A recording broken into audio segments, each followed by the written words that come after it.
Number दिया हुआ है, इसको आपने कन्वर्ट करना है डेसिमल में, इसी को आपने कन्वर्ट करना है ऑक्टाडेसिमल में, इसी नंबर को कन्वर्ट करना है हेक्साडेसिमल में। तो फर्स्टली तो आपको इन सभी की बेस वैल्यू पता होनी चाहिए कि कितनी होती है। जैसे हमारे पास बाइनरी नंबर है, कंप्यूटर हमारी जो है वो क्या समझता है, लैंग्वेज कौन सी समझता है, बाइनरी लैंग्वेज समझता है, जो हमारी चलती है किसके ऊपर, 0 एंड 1 के ऊपर, ठीक है। तो बाइनरी की जो बेस वैल्यू होती है वो होती है कितनी, 2 कौन कौन सी होती है, 0 एंड 1, ठीक है। इसी की तरह आपके पास जो है वो एक डेसिमल होता है, सॉरी ऑक्टाडेसिमल होता है। ऑक्टाडेसिमल की जो आपके पास बेस वैल्यू होती है वो होती है 8। अब वो 8 कहाँ से कहाँ तक होती है, वो होती है आपकी 0 से लेके 7 तक, 0 1 2 3 4 5 6, तो ये 7 8 नंबर आ जाएंगे टोटल आपके, ठीक है। एंड देन नेक्स्ट आपके पास डेसिमल वैल्यूज है। डेसिमल जो है आपकी इसकी जो बेस वैल्यू होती है वो होती है 10। 10 कहाँ से होती है, 0 से लेके 9 तक, ठीक है। एंड देन जो लास्ट आपके पास यहाँ पर है हेक्साडेसिमल। हेक्साडेसिमल की बेस वैल्यू होती है 16। 16 कहाँ से कहाँ तक होती है, 0 से 15 नहीं 0 से लेके 9 तक चलेगी। उसके बाद जो यहाँ पर 10 11 12 सॉरी 0 से लेके 9 तक टोटल नंबर आ जाएंगे 10। इसके बाद जो आपका 11 12 13 होगा उसको यहाँ पर ये अल्फाबेटिकल में लिखना है, ठीक है, ABCD E and then F। तो ये इसकी जो है बेस वैल्यू होगी, ठीक है। अब हमारे पास एक नंबर दिया हुआ है, इसको हमने कन्वर्ट करना है यहाँ पर डेसिमल में भी ऑक्टाडेसिमल में भी उसका एक नंबर बनेगा। मतलब अगर हम खुद से कैलकुलेट करने लगेंगे तो बहुत टाइम लग जाएगा, तो इसमें शॉर्ट में कन्वर्ट करता है। बाकी चलो आप इसको यूज़ कर सकते हो शॉर्ट में, पर आपको बेस वैल्यू सभी की पता होनी चाहिए, ठीक है। सभी की पता होनी चाहिए कि कितनी कितनी होती है और कहाँ से कहाँ तक होती है, ठीक है, क्योंकि ये पेपर में आती है वाली चीज़ें। एंड देन इसके बाद यहाँ पर जो है हमने कन्वर्ट करना है, फंक्शन लगाना है बाइनरी टू डेसिमल का। तो यहाँ पर बाइनरी टू डेसिमल का फंक्शन है, आपने यहाँ पर जो बाइनरी नंबर को उठा लेना है, ब्रैकेट को क्लोज करेंगे एंड एंटर करेंगे, तो देखो कन्वर्ट कर रहा है इसको इस वाली वैल्यूज में, ठीक है। एंड देन इसके बाद यहाँ पर नेक्स्ट आ जाएगा बाइनरी टू ऑक्टाडेसिमल। तो आपने इसके ऊपर क्लिक कर लेना है, नंबर उठा लेना है बाइनरी, देन यहाँ पर ब्रैकेट को क्लोज करेंगे, देन एंटर करेंगे, ठीक है। देखो इसका इतना बड़ा नंबर है, खुद से कैलकुलेशन करने लगेंगे तो बहुत टाइम लग जाएगा। एंड देन नेक्स्ट इसमें आ जाता है बाइनरी टू हेक्साडेसिमल। नंबर को उठाएंगे एंड देन यहाँ पर जो है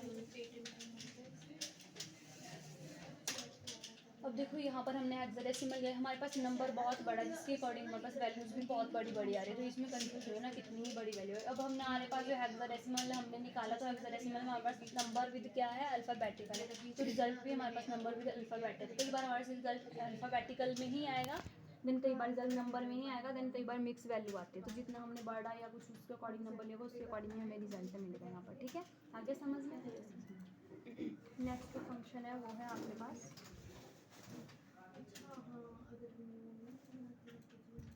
एज कैलकुलेशन।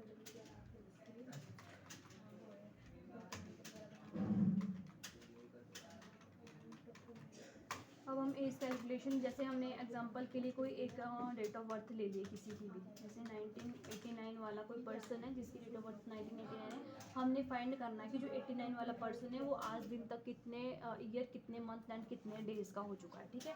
तो हम यहाँ पर फंक्शन लगाएंगे is equal to dated, then bracket शुरू। यहाँ पर हमने इसके बाद जो है ब्रैकेट शुरू करने के बाद उस पर्सन की डेट ऑफ बर्थ उठा लेनी है, ठीक है। एंड देन कॉमा करके यहाँ पर इन्वर्टेड कॉमा, सॉरी इसके बाद हमने यहाँ पर जो है वो कॉमा करना है, 2 डे फंक्शन लगाना है। आपने 2 डे फंक्शन यूज़ करा था, 2 day now time and year, ठीक है। तो उसमें क्या निकला था जब हमने 2 डे फंक्शन लगाया था, उसमें आज की डेट, हाँ जो भी आपके सिस्टम पर अभी डेट चल रही होगी उसी डेट को यहाँ पर जो है वो फाइंड करता था। तो यहाँ पर कंफ्यूज नहीं होना है, कई बार रिजल्ट आपका गलत आता है तो उस वजह से गलत आता है क्योंकि कई सिस्टम पे टाइम गलत होता है, डेट गलत होती है, अगर टाइम नहीं डेट गलत होती है तो उसके अकॉर्डिंग यहाँ पर रिजल्ट भी गलत ही आएगा आपके पास, ठीक है। तो यहाँ पर अभी हमारे पास टाइम डेट यहाँ पर भी देखो कहाँ की चल रही है, मई मंथ की चल रही है, तो उसके अकॉर्डिंग ही हमने यहाँ पर रिजल्ट देख लिया, ठीक है। तो इसके बाद 2 डे फंक्शन लेने के बाद हमने अगर उस पर्सन का ईयर निकालना है कि वो कितने साल का हो चुका है इस डेट के अकॉर्डिंग, तो हमने यहाँ पर वाई लिख देना है and then bracket inverted comma close, bracket close and enter. तो देखो यहाँ पर बता रहा है कि 89 वाला पर्सन जो है इस डेट को 33 का ईयर का हो चुका है। अब हमने ईयर तो निकाल लिया, हमने इसका मंथ निकालना है, तो फंक्शन सेम रहेगा डेटेड देन ब्रैकेट शुरू। यहाँ पर हमने क्या करना है, डेट को उठा लेना है, देन कॉमा करके इसके बाद हमने यहाँ पर 2 डे फंक्शन लगाना है, ठीक है। अब हमने जब ईयर निकालना था तो हमने वाई लगाया था ना यहाँ पर, अब हम यहाँ पर इन्वर्टेड कॉमा में ईयर देन प्लस यहाँ पर मंथ निकालना है तो एम लगा देंगे, वाई एंड एम, ठीक है। Inverted comma close then bracket close and enter. तो बता रहा है कि ये 5 मंथ का हो चुका है। देन इसके बाद ब्रैकेट को क्लोज, नेक्स्ट हमने डे निकालने हैं इसके, तो हमने सेम फंक्शन यहाँ पर लगा देना है, डेटेड इफ देन ब्रैकेट शुरू डेट को उठा लेंगे, फंक्शन से फॉर्मूला सेम ही चलेगा, बस इसमें जो है लास्ट वाला चेंज होगा, ठीक है। एंड देन यहाँ पर कॉमा, इन्वर्टेड कॉमा के साथ पहले हमने ईयर लगाया था तो वाई, एंड देन मंथ निकाला तो वाई। अब हमने क्या निकालना है, डे निकालना है, तो हम यहाँ पर एम एंड डी लिख देंगे, ठीक है।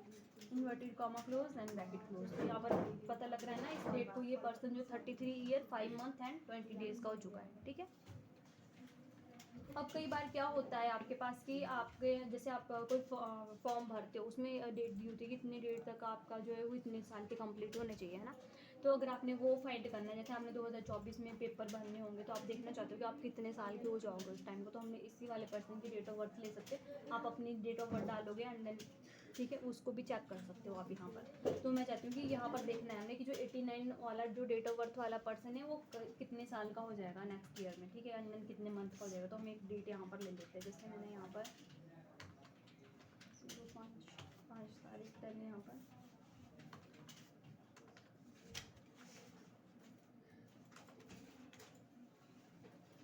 अब देखो यहाँ पर कंफ्यूज नहीं होना, यहाँ पर पहले मंथ दिया हुआ फिर डेट दी हुई है ना, तो उसी के अकॉर्डिंग यहाँ पर भी आपको चलना पड़ेगा, ठीक है।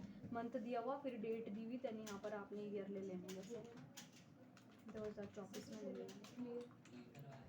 यहाँ पर हमने फंक्शन सेम लगाना है, डेट देन ब्रैकेट शुरू, फर्स्ट हमने डेट उठानी है। अब हमने डेट के बाद पहले क्या लगाया था, टू डे फंक्शन, क्योंकि हमने सिस्टम के अकॉर्डिंग यहाँ पर रिजल्ट चेक करना था। अब हमने इस वाले डेट के अकॉर्डिंग चेक करना है कि इस वाली डेट को जो ये पर्सन कितने ईयर का हो जाएगा, कितने मंथ का हो जाएगा, कितने डे का हो जाएगा।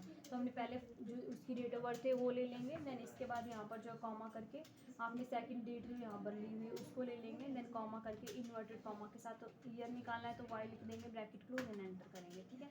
वैल्यू एरर इसलिए आ रही है क्योंकि यहाँ पर हमने क्या किया था, डबल डैश लगाए थे बीच में, ठीक है। तो आप यहाँ पर देख सकते हो रिजल्ट आ रहा है कि कितने साल का हो जाएगा उस टाइम में, ठीक है। मंथ निकालने तो फॉर्मूला सेम रहेगा, ठीक है। First date then comma, second date and then comma.